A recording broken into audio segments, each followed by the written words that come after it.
do with the brim of the hat? He pulled it way down over his eyes to shield them from the sun. It also shielded him from viewing the great Ted Williams in the bottom of the first inning. I know, a nearly fatal mistake.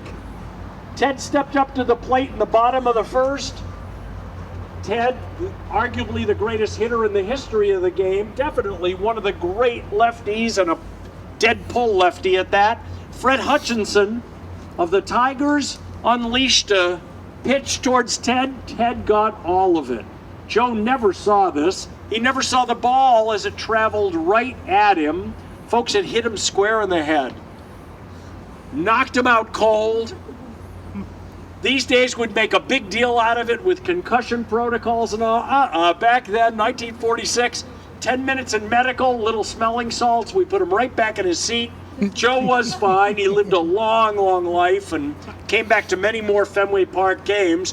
But that day he had not only a big lump on his head, he had a hole in his new hat. And a Globe photographer was right there waiting in his seat when he got back, took an epic picture of Joe pointing to the hole in the hat with kind of a woozy smile on his face.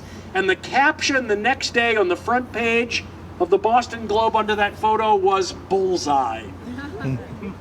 Joe was asked all kinds of questions about the ball, which is lost to history, and all kinds of other things. And finally he got tired and he turned the tables and he said, "I've got a question for you. How far does somebody have to sit from home plate to be safe at Fenway Park?"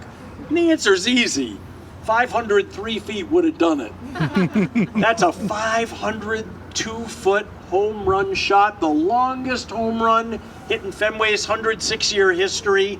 Nobody's even come close. So we mark that not only to honor Ted, arguably one of the great Red Sox of all times, but also Joe. I guess they figure we don't need those lights anymore. Joe, a fan like you or me who paid his $1.25 back then and sat down and was just in the right place, but maybe the wrong time. People ask, "Can I sit there?" Yeah, you call the ticket office, you can get the red seat. They know you're not talking about any of those others. It doesn't cost any more, but just think about this. Everybody's gonna be wanting to get into your seat to take a selfie. So all through the game, so think twice about the red seat. Hey, we're gonna make our way